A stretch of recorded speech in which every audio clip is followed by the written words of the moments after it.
Welcome to the PubMed Daily Review for March 0 Foresti. Today we scanned 2079 new open access papers. Here are the top 3 selected for detailed analysis. Up next, our first paper out of 3, Lipid nanoparticles with aptamers enable targeted mRNA delivery to CD4 T cells by Shrey Shah and Sherwood Yao from Atom Bioworks Inc., Cary, North Carolina, USA. Let's break down its key contributions. Genetic engineering of T cells has revolutionized therapies, but the current method of modifying cells outside the body is a major hurdle. It's labor-intensive, expensive, and can sometimes lead to toxic side effects. Imagine if we could directly engineer T cells inside the body. That's the goal, but it requires a delivery system that can precisely target specific T cell types, like the crucial CD4 T cells. Lipid nanoparticles, or LNPs, have shown great promise, but getting them to deliver their cargo specifically to the right cells has been tricky. To tackle this, the researchers developed special lipid nanoparticles, or LNPs, decorated with aptamers. Think of aptamers as tiny, highly specific molecular keys designed to unlock CD4 T cells. They even used an AI tool called aptamer to help design some of these aptamer keys. They tested these aptamer LNPs in lab-grown human T cells, both CD4 positive and CD4 negative, and then moved on to experiments in mice. The goal was to see if these aptamer LNPs could specifically find and deliver mRNA to the CD4 T cells. And the results were very encouraging. The aptamer-functionalized LNPs showed remarkable selectivity, binding specifically to CD4 T cells. In mice, they achieved up to a 70-fold enhancement in mRNA delivery to the spleen, a key immune organ, compared to non-targeted nanoparticles. Importantly, these nanoparticles were well tolerated, showing a favorable safety profile. This means the aptamer keys worked, unlocking targeted delivery to the CD4 T cells. So, what does this all mean? This study presents a significant step forward in targeted gene therapy. Aptamer-functionalized LNPs, especially when designed with AI, show great potential for precisely delivering genetic material to specific immune cells within the body. This could pave the way for safer and more effective in vivo T cell therapies. While these findings are exciting, more research will be needed to fully explore their potential and translate them into clinical applications. Up next, our second paper out of 3, Beyond Glucose Control, a comprehensive review of sodium-glucose Cotransporter 2, SGLT2, inhibitors in heart failure, chronic kidney disease, and non-alcoholic fatty liver disease by Alexander R. Sosa and Michael C. Sosa from Burnett School of Biomedical Sciences, University of Central Florida, Orlando, USA.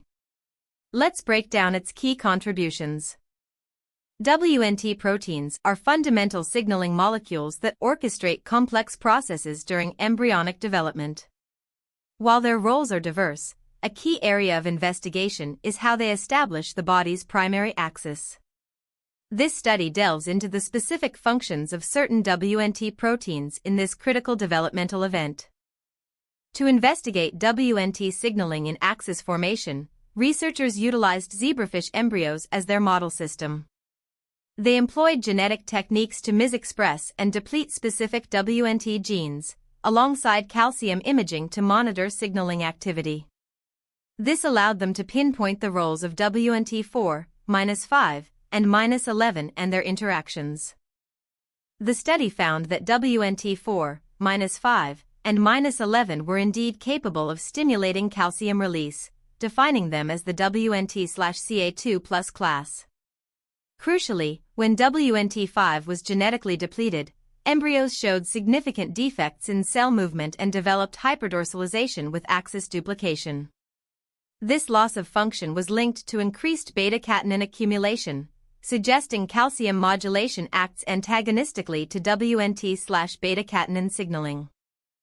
This research provides critical genetic evidence for the role of non-canonical WNT signaling, specifically through calcium modulation, in establishing the vertebrate body axis. It highlights a key antagonistic relationship with the canonical WNT/beta-catenin pathway. These findings are foundational for understanding developmental processes and potential disruptions that could lead to congenital abnormalities.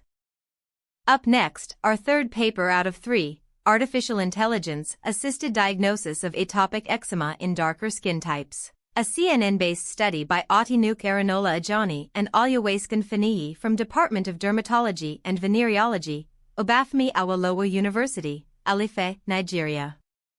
Let's break down its key contributions. Atopic eczema, or AD, is a common skin condition that can significantly impact quality of life. However, diagnosing AD in individuals with darker skin tones presents unique challenges. Classical signs like redness can be masked by pigmentation, and diagnostic criteria aren't always adapted for these skin types. This can lead to delayed or missed diagnoses, impacting patient care.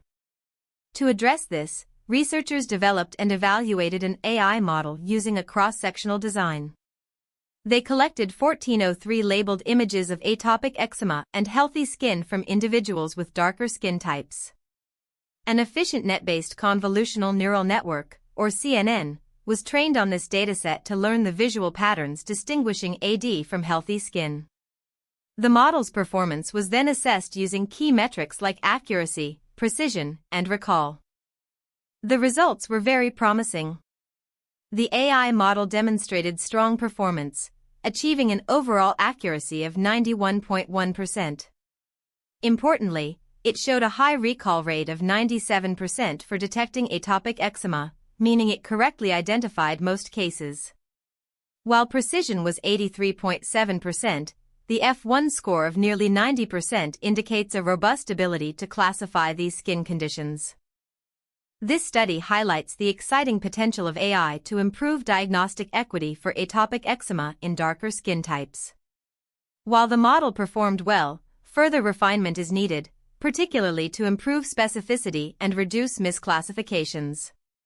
Future research should aim to build larger, more diverse datasets and incorporate other skin conditions to enhance the model's real-world clinical utility.